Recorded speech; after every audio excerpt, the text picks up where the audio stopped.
Engkau mengetahui segala kerinduan hati kami pada sore hari ini.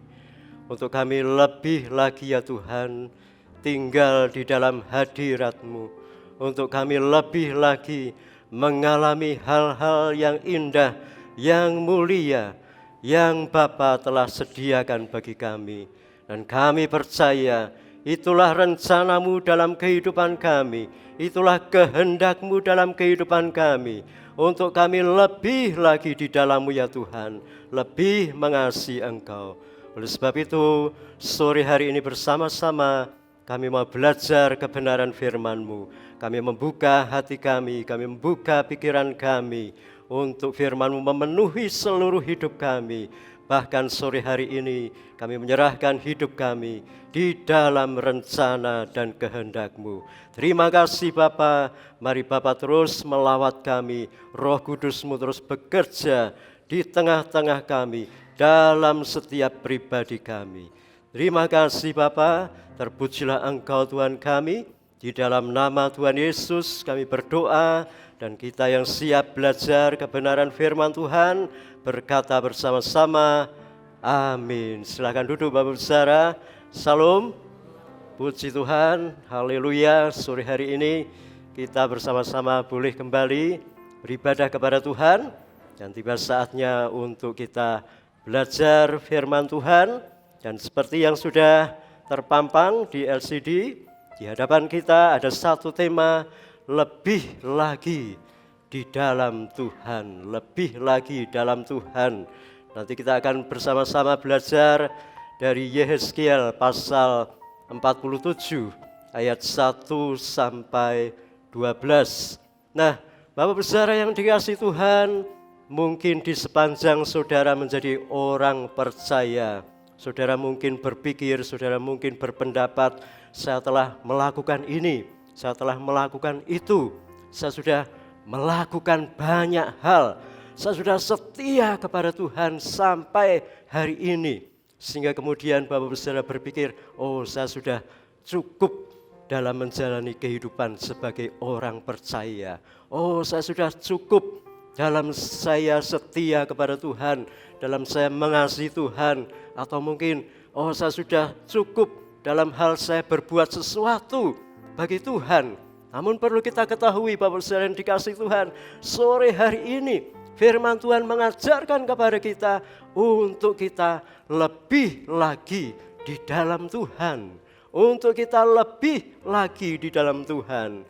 Mungkin Bapak Saudara berkata, apalagi yang harus saya kerjakan, apalagi yang harus saya perbuat, apalagi mungkin pelayanan yang harus saya kerjakan.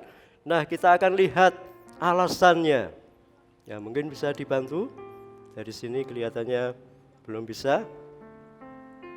Mengapa kita harus lebih lagi di dalam Tuhan? Ya, ada beberapa alasan Bapak Saudara yang mendasari kita untuk kita lebih lagi di dalam Tuhan. Nah, yang pertama Bapak Saudara, ternyata apa yang telah kita lakukan bagi Tuhan, di dalam Tuhan, ternyata belum apa-apa dibanding dengan rencana Allah yang begitu besar bagi kita. Kalau Bapak Saudara membaca dalam Yesaya 49 ayat yang ke-6, pada saat itu firman Tuhan dinyatakan kepada hambanya Nabi Yesaya. Firman Tuhan berkata kepada Nabi Yesaya, terlalu sedikit bagimu untuk menjadi hambaku, untuk mengembalikan sisa-sisa dari Israel. Mengapa? Ayat bagian selanjutnya berkata bahwa Yesaya mau dipakai menjadi terang bagi bangsa-bangsa. Nah, ini sudah memberikan gambaran bagi kita Bapak Saudara yang dikasihi Tuhan. Nabi Yesaya sudah berbuat banyak hal bagi Tuhan. Nabi Yesaya sudah setia mengikuti kehendak dan rencana Tuhan. Nabi Yesaya sudah melakukan mungkin yang terbaik bagi Tuhan. Tapi firman Tuhan pada saat itu berkata, terlalu sedikit bagimu untuk menjadi hambaku. Apalagi mungkin kalau dibandingkan dengan kita, Bapak-Ibu Saudara yang dikasihi Tuhan. Puji Tuhan, Bapak-Ibu Saudara sore hari ini tetap setia kepada Tuhan. Puji Tuhan sampai sore hari ini Bapak-Ibu Saudara tetap mengasihi Tuhan. Puji Tuhan sampai sore hari ini Bapak-Ibu Saudara mungkin sudah berbuat banyak hal bagi Tuhan. Tapi firman Tuhan sore hari ini berkata, apa yang kita lakukan ternyata belum apa-apa. Ya, kalau itu digambarkan belum, mungkin masih sekuku hitam ya. Masih sedikit sekali apa yang kita kerjakan bagi Tuhan. Dan apa yang difirmankan Tuhan bagi Nabi Yesaya pada saat itu bukan berarti Allah sedang meremehkan, Allah sedang menggambarkan atau memberikan penilaian yang dilakukan Nabi Yesaya itu belum sesuatu yang indah atau yang berharga di hadapan Tuhan. Bukan demikian. Tapi Allah berfirman pada saat itu supaya Nabi Yesaya terbuka. Ini loh, ada rencana Allah yang begitu besar. Demikian juga Bapak Saudara, apapun yang kita kerjakan di dalam Tuhan, Tuhan pasti menghargai. Tuhan pasti mungkin juga mencatat kesetiaan kita, pengiringan kita kepada Tuhan. Tuhan menghargai. Tapi Tuhan berkata kepada kita semuanya sore hari ini, ada rencana Allah, rencana Tuhan yang sangat besar bagi kita.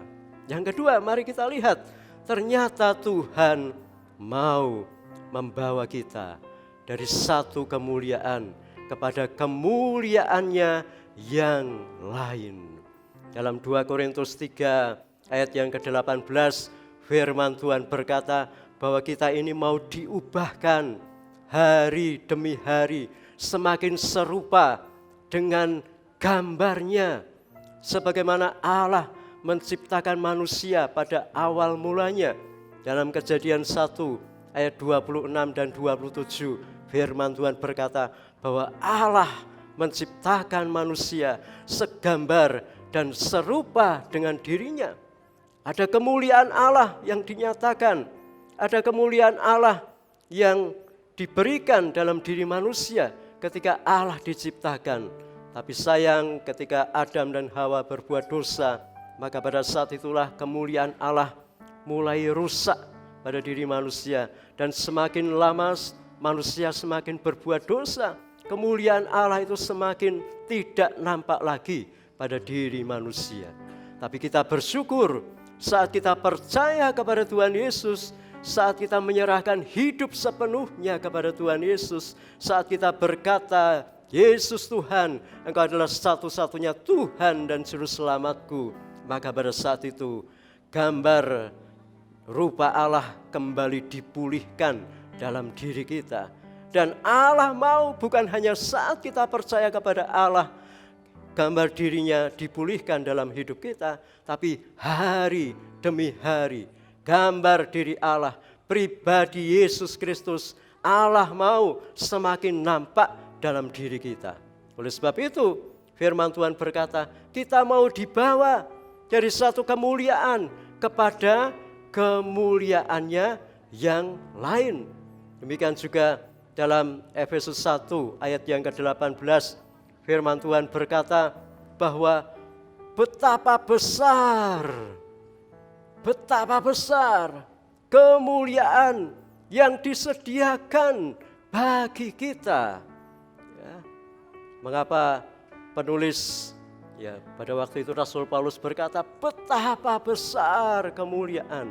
Karena Rasul Paulus mungkin tidak bisa menggambarkan dengan kata-kata, dengan kalimat, dengan peribahasa, dengan apapun akan betapa agung, mulia, besarnya kemuliaan Tuhan yang Tuhan janjikan dalam kehidupan kita. Dan Allah mau, Allah berkehendak kita terus mengalami dari satu kemuliaannya kepada kemuliaannya yang lain. Alasannya selanjutnya, mengapa Allah mau kita lebih lagi di dalamnya. Allah mau karena kita mau mengalami perkembangan yang penuh. Dalam Ibrani 6 ayat pertama firman Tuhan berkata, marilah kita tanggalkan asas-asas dasar kepercayaan kita, iman kita kepada Tuhan, dan beralih lagi, lebih lagi, bertumbuh lebih lagi. Agar apa? Agar kita mengalami perkembangan yang penuh, mengalami kedewasaan yang penuh, sehingga semakin banyak perkara-perkara Allah yang Allah mau percayakan kepada kita. Dan ketika kita mengalami perkembangan yang penuh, pasti kita juga akan berbuah-buah kehidupan dari Roh Allah. Kita akan semakin menampakkan buah-buah Roh Allah dalam kehidupan kita. Seperti tanaman. Tanaman tidak akan mungkin berbuah ketika baru saja ditanam.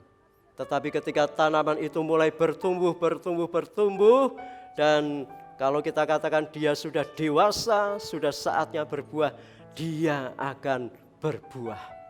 Demikian juga dalam kehidupan kita, Bapak Saudara. Tuhan mau kita terus bertumbuh, sehingga kita mengalami kedewasaan penuh. Dan kita juga bersyukur, Bapak Saudara. Bukan hanya Allah menghendaki kita lebih lagi di dalam Tuhan, tapi Allah juga telah mengaruniakan segala berkat rohani kepada kita semuanya. Mari kita lihat dalam Alkitab kita masing-masing. Efesus 1 ayat yang ketiga. Luar biasa. Janji Allah, dan itu sudah digenapi dalam kehidupan kita. Efesus 1 ayat 3. Saya ajak untuk kita membacanya bersama-sama. 1, 2, 3. Terpujilah Allah dan Bapa Tuhan kita, Yesus Kristus, yang dalam Kristus telah mengaruniakan kepada kita segala berkat rohani di dalam surga. Firman Tuhan berkata dengan jelas bahwa di dalam Kristus, kita yang sudah tinggal di dalam Kristus, kita akan mengalami berkat rohani yang sudah Allah limpahkan dalam kehidupan kita. Dan itu memampukan kita, dan itu memberdayakan kita, dan itu memberikan kekuatan kepada kita untuk kita lebih lagi di dalam Tuhan. Apapun yang saudara perlukan untuk saudara lebih lagi di dalam Tuhan, lebih mengasihi di dalam Tuhan, mengasihi kepada Tuhan, Allah akan menyediakannya. Apakah Bapak Saudara memerlukan kesegaran akan kasih-Nya? Allah akan melimpahkan. Firman Tuhan berkata, anggur baru itu akan dicurahkan dalam kehidupan kita.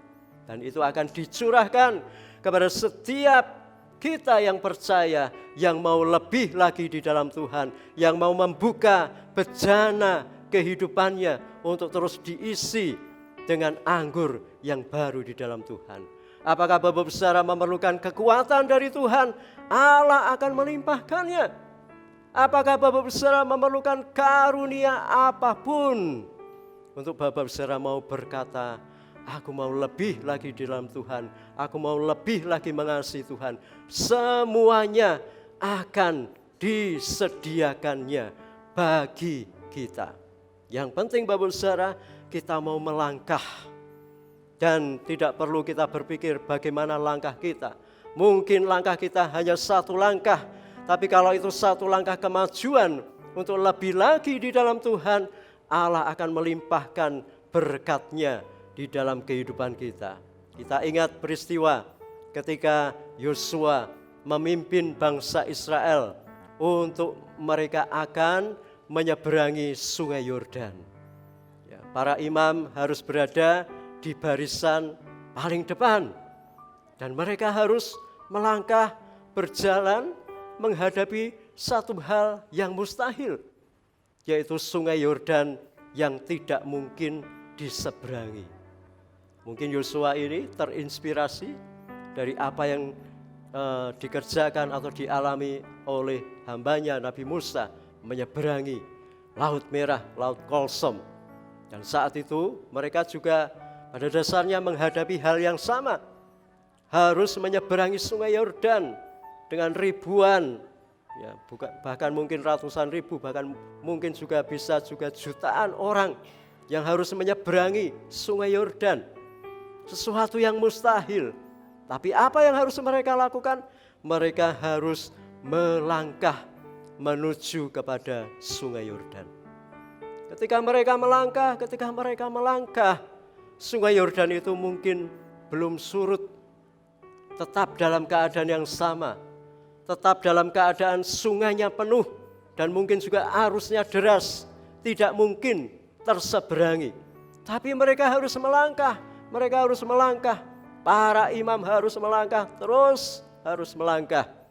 Dan mungkin bahkan ketika mereka sudah dekat di tepi sungai Yordan itu masih dalam keadaan yang sama, belum bisa diseberangi. Tapi Bapak Ibu saudara yang dikasihi Tuhan, ketika saya membaca merenungkan ini, saya mendapatkan ilham seperti ini Bapak Ibu saudara. Ketika para imam itu atau imam yang ada di barisan depan, dia mulai mencelupkan kakinya ke dalam sungai Yordan itu. Apa yang terjadi? Sungai Yordan mulai surut, dan terus surut. Akhirnya bangsa Israel bisa menyeberangi sungai Yordan, bisa sampai ke seberang. Artinya apa Bapak saudara?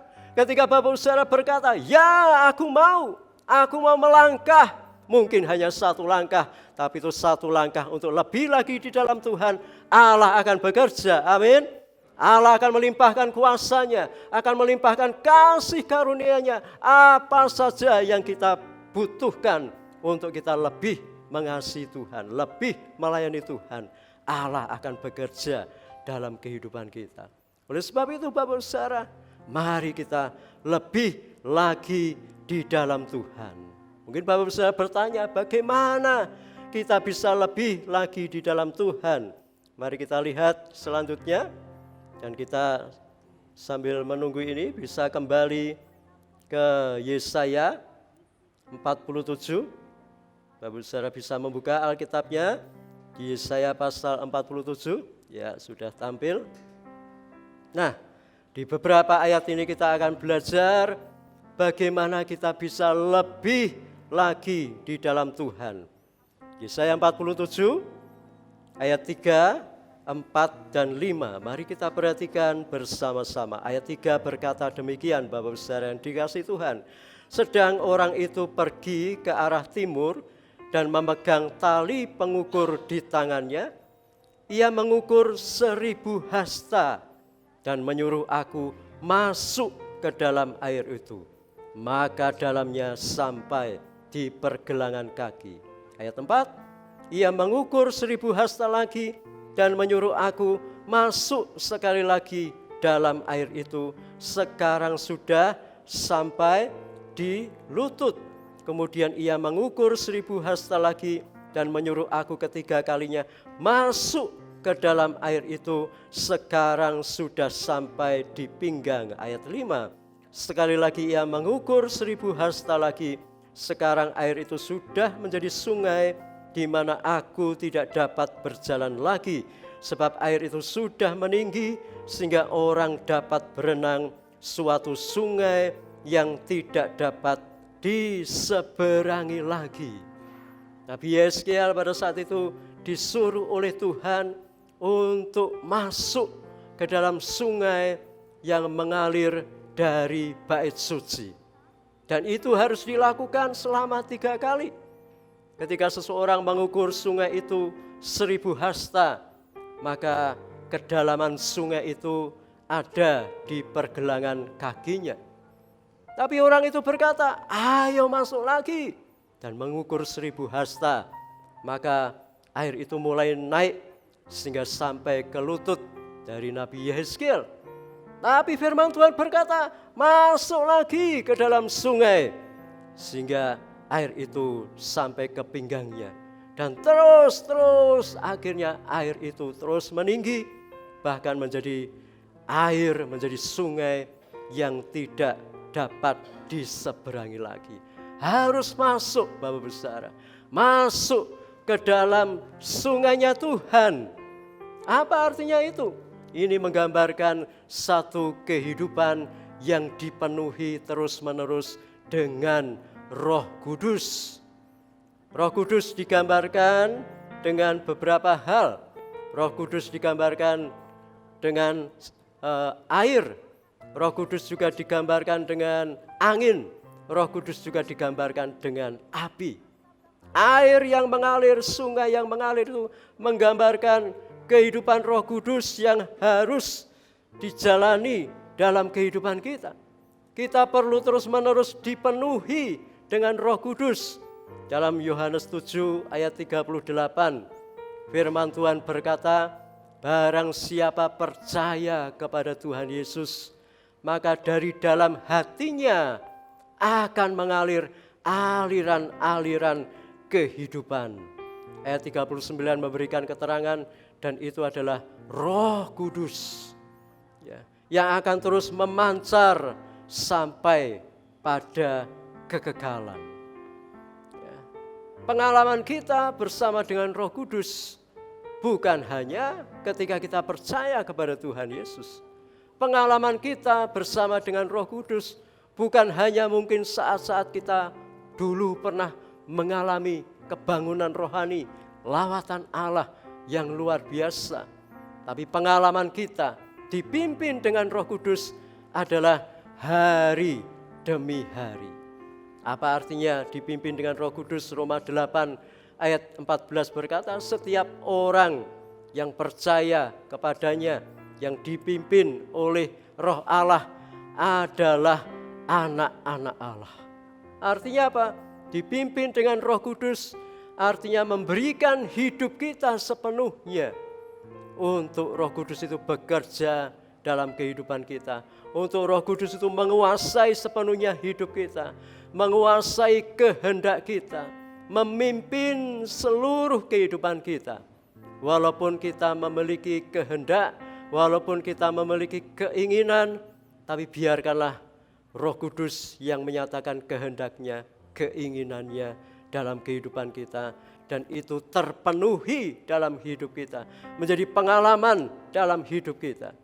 Biarlah kita selalu berkata kepada Tuhan, biarlah kehendak Tuhan yang terjadi dalam kehidupan kita, dan kita mempercayai bahwa kehendak Tuhan itu selalu baik dan terbaik dalam kehidupan kita. Saat kita merenungkan kebenaran firman Tuhan secara pribadi, atau saat-saat seperti ini ketika kita mendengarkan firman Tuhan, mari kita tangkap kebenaran firman Tuhan itu. Dan biarlah firman Tuhan itu menjadi pengalaman yang nyata dalam kehidupan kita. Itu adalah dipimpin dengan Roh Kudus. Dipimpin dengan Roh Kudus adalah mungkin kita punya keinginan, punya harapan, dan bagi kita itu mungkin sesuatu yang baik, terbaik dalam kehidupan kita. Tetapi ketika kita membandingkannya dengan kebenaran firman Tuhan, ternyata itu tidak sesuai dengan firman Tuhan, maka kita berkata, oh Tuhan, pimpinlah aku dengan Roh Kudus-Mu. Aku mau mengikuti kehendak-Mu. Walaupun mungkin secara manusia aku ingin melakukan kehendakku, aku ingin melakukan keinginanku, tapi kita berserah kepada pimpinan Roh Kudus. Yang kedua, Bapak-Ibu Saudara, bagaimana kita bisa lebih lagi di dalam Tuhan, yaitu jangan kita merasa puas atau cukup dengan keadaan kerohanian kita saat ini.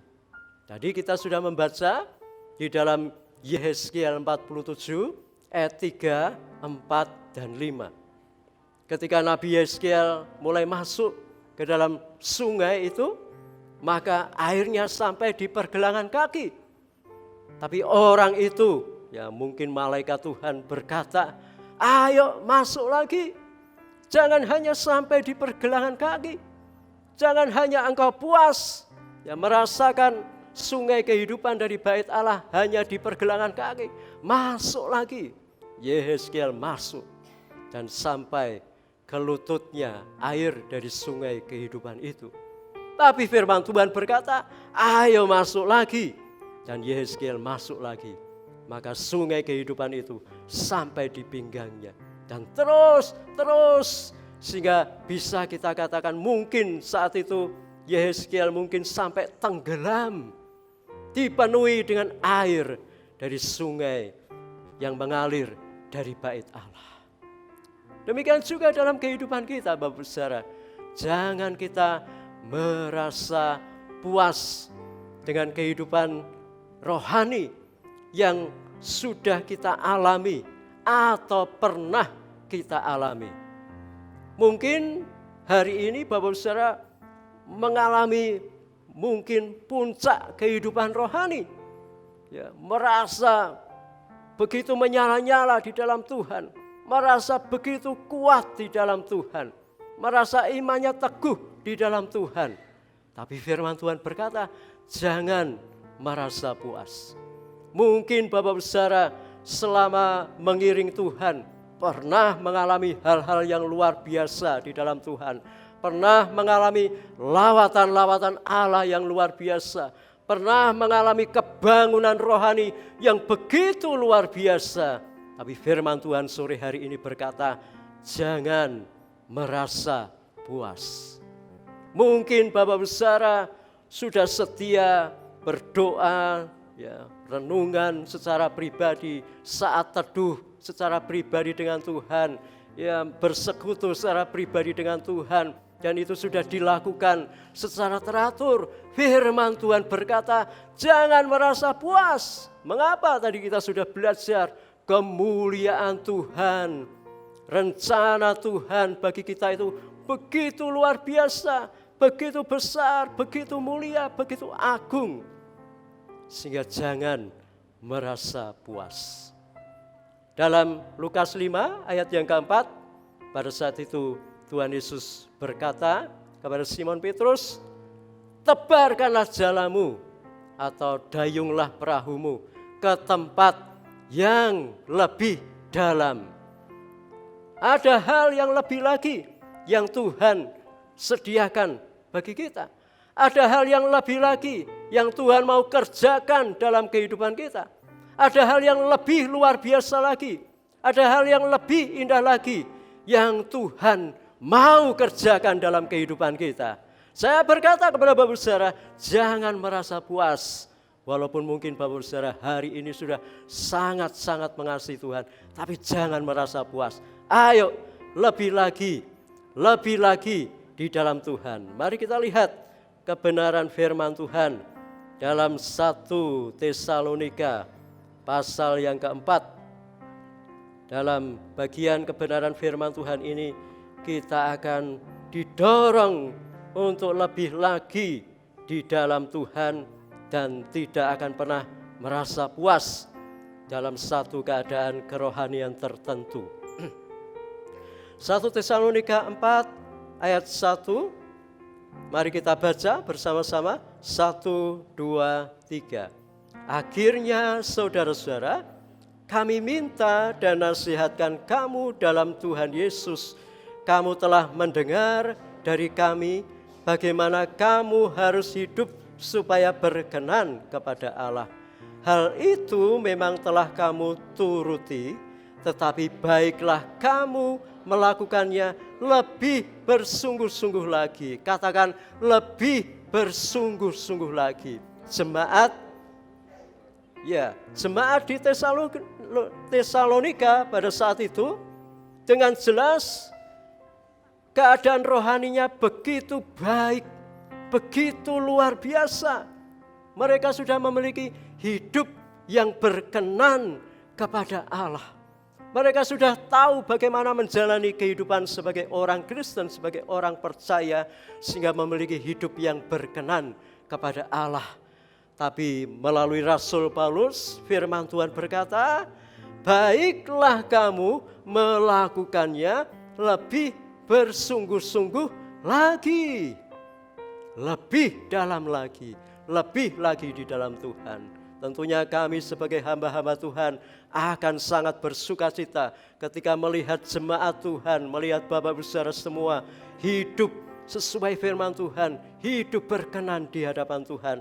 Tetapi sebagaimana firman Tuhan sore hari ini, kami juga mau berkata bersama-sama dengan Rasul Paulus, ayo kita melakukannya lebih bersungguh-sungguh lagi dalam Tuhan. Amin, Bapak Saudara. Haleluya. Mari kita lihat bagian selanjutnya di 1 Tesalonika 4 ayat 9 dan 10. Firman Tuhan berkata, tentang kasih persaudaraan tidak perlu dituliskan kepadamu, karena kamu sendiri telah belajar kasih mengasihi dari Allah. Hal itu kamu lakukan juga terhadap semua saudara di seluruh wilayah Makedonia. Nah ini, tetapi kami menasihati kamu saudara-saudara, supaya kamu bagaimana? Lebih bersungguh-sungguh lagi melakukannya. Firman Tuhan dengan jelas juga menyatakan bahwa jemaat di Tesalonika bukan hanya mereka bersungguh-sungguh mengasihi Allah, tetapi mereka juga bersungguh-sungguh dalam hal mengasihi saudara seiman. Tapi firman Tuhan berkata, ayo lakukan lebih lagi di dalam Tuhan. Ini seperti yang Tuhan Yesus katakan, kasihlah Tuhan Allahmu dengan segenap hatimu, dengan segenap jiwamu, dengan segenap akal budimu, dan dengan segenap kekuatanmu. Kasihlah sesamamu manusia seperti dirimu sendiri. Mungkin Bapak Saudara sudah melakukannya, tapi firman Tuhan sore hari ini berkata dengan jelas, ayo lebih bersungguh-sungguh lagi kepada Tuhan. Sebab ketika kita berkata, aku mau lebih lagi di dalam Tuhan, bukan hanya kita akan mempertahankan kasih kita kepada Tuhan dan kasih kita kepada saudara seiman, tapi kita pasti akan lebih lagi, kita akan mengalami pertumbuhan yang lebih lagi dalam kasih kita kepada Tuhan dan kepada sesama kita. Nah, saya berikan satu gambaran Bapak Saudara yang ada di 2 Raja-Raja pasal 13 ayat 18 dan 19. Pada saat itu Raja Israel atau kerajaan Israel berada di bawah ancaman kerajaan Aram. Kerajaan Aram sudah siap sedia untuk menghancurkan kerajaan Israel. Allah mengutus hambanya Nabi Elisa untuk datang kepada Raja Israel untuk menyatakan bahwa Raja Israel itu akan memperoleh kemenangan dari Tuhan. Nabi Elisa berkata kepada Raja Israel, ambil beberapa anak panah dan pukulkan itu ke tanah. Raja Israel berkata, baik, aku akan melakukan. Dia ambil mungkin beberapa anak panah dan dipukulkannya ke tanah. Dia memukulkan ke tanah 3 kali. Bruk, bruk, bruk. Apa yang dikatakan oleh Nabi Elisa? Hah? Kamu hanya melakukan 3 kali? Harusnya kamu melakukannya itu 4-5 kali, atau boleh saya katakan lebih daripada 3 kali. Sebab ketika kamu melakukan hanya 3 kali, kamu hanya akan mengalahkan kerajaan Aram sebanyak 3 kali. Nah, firman Tuhan memberikan gambaran kepada kita. Ketika kita mau melakukan lebih lagi bagi Tuhan dan di dalam Tuhan, pasti Tuhan juga akan bekerja lebih lagi. Amin Bapak Saudara. Ketika kita mau melakukan lebih lagi, ketika kita mau melakukan lebih dari hal yang biasa yang sudah pernah kita lakukan, maka Allah juga akan bekerja dengan luar biasa dalam kehidupan kita. Amin Bapak Saudara. Ketika kita mau berdoa lebih lagi, saya percaya kuasanya juga akan lebih lagi dinyatakan dalam kehidupan kita. Amin. Ketika kita mau berkata, aku mau mengasihi Tuhan lebih lagi, maka Tuhan juga akan lebih lagi melimpahkan segala karunia surgawi kepada kita. Ketika kita berkata, aku mau lebih lagi memberi bagimu ya Tuhan, maka Tuhan juga pasti akan mau lebih lagi memberkati hidup kita. Amin. Itu yang Tuhan pasti kerjakan dalam kehidupan kita. Haleluya. Dan ketika kita mau melakukannya, ada hal yang luar biasa terjadi dalam kehidupan kita. Apa yang terjadi kalau kita mau lebih lagi di dalam Tuhan? Mari kita kembali ke Yehezkiel pasal 47 tadi. Ya. Kita akan melihat apa yang terjadi ketika kita bersama-sama mau lebih lagi di dalam Tuhan. Kita bisa perhatikan ayat 9 dan 12. Ayat 9 firman Tuhan berkata, sehingga kemana saja sungai itu mengalir, segala makhluk hidup yang berkeriapan di sana akan hidup. Ikan-ikan akan menjadi sangat banyak, sebab kemana saja air itu sampai, air laut di situ menjadi tawar, dan kemana saja sungai itu mengalir, semuanya di sana hidup. Ayat 12, pada kedua tepi sungai itu tumbuh bermacam-macam pohon buah-buahan yang daunnya tidak layu dan buahnya tidak habis-habis. Tiap bulan ada lagi buahnya yang baru, sebab pohon-pohon itu mendapat air dari tempat kudus itu. Buahnya menjadi makanan dan daunnya menjadi obat. Ketika kita mau lebih lagi di dalam Tuhan, Bapak Ibu Saudara akan memiliki kehidupan rohani yang hidup dan pasti menjadi berkat. Amin. Firman Tuhan berkata, ketika air dari sungai kehidupan itu mengaliri tempat-tempat, mengaliri sungai, maka di sana ada kehidupan. Yang tadinya tidak ada kehidupan, yang tadinya mungkin ikan-ikan tidak hidup, menjadi hidup, bahkan menjadi sangat banyak. Di tepi-tepi sungainya tumbuh pohon buah-buahan yang tidak layu daunnya, dan buahnya tidak habis-habis, bahkan daunnya menjadi obat. Ketika kita lebih lagi di dalam Tuhan, ketika kita selalu membuka hati kita, bejana hidup kita untuk air kehidupan dari Tuhan memenuhi kita, maka kita akan memiliki kehidupan rohani yang hidup. Mungkin Bapak Saudara merasa hari ini, aduh rasanya bagaimana ya, aku mungkin sudah berdoa, aku mungkin sudah baca firman, aku mungkin sudah melakukan ini, tapi rasanya kering. Mungkin yang harus dilakukan Bapak Saudara adalah berkata, aku mau lebih lagi. Ketika Bapak Saudara mau melakukannya, maka air kehidupan dari Tuhan itu tercurah dalam kehidupan kita. Kita akan bangkit lagi, kita akan memiliki hati, roh yang menyala-nyala lagi. Bapak Saudara, saya suka menanam ya beberapa tanaman. Kalau Bapak Saudara lihat di depan rumah itu, wah ada macam-macam. Ya, salah satunya adalah buah tin atau pohon ara. Ya, ketika saya beli bibit itu, ya saya taruh di samping rumah. Tapi kemudian saya lupa tidak ngopeni bibit itu. Akhirnya apa? Kering, betul kering. Tanahnya kering dan bibitnya itu, tanaman itu juga kering. Wah, saya agak gelo karena juga mahal, Bapak Saudara. Cukup mahal. Tapi kemudian saya openi, ya pokoknya saya telateni, saya siram hari demi hari, saya siram. Akhirnya apa? Mulai kelihatan ada kehidupan. Mulai kelihatan ya, batangnya mulai hijau, mulai kelihatan daunnya mulai tumbuh lagi.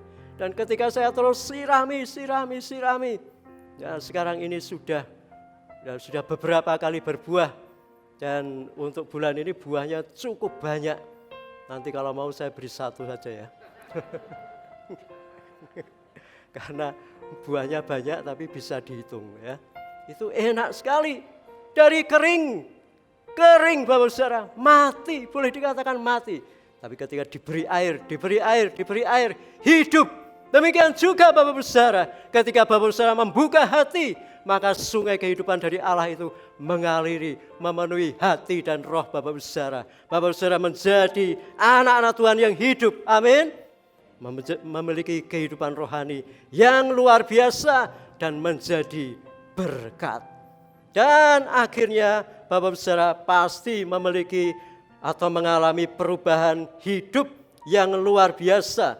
Yehezkiel 47 ayat yang ke-8, firman Tuhan berkata, ia berkata kepadaku, sungai ini mengalir menuju wilayah timur dan menurun ke Araba Yordan dan bermuara di Laut Asin, air yang mengandung banyak garam, dan air itu menjadi tawar. Sesuatu yang tidak mungkin terjadi, perubahan hidup yang mungkin tidak terjadi, akan terjadi ketika kita membuka hidup kita untuk kita lebih lagi di dalam Tuhan. Firman Tuhan menggambarkan ada laut asin atau mungkin sekarang ini laut mati, di mana kadar garamnya sangat tinggi sehingga tidak mungkin ada kehidupan di dalamnya. Tetapi ketika air dari sungai kehidupan dari bait Allah itu mengalirinya, air atau laut asin itu berubah menjadi air tawar, di mana pasti di dalamnya akan timbul kehidupan. Ada perubahan yang begitu luar biasa.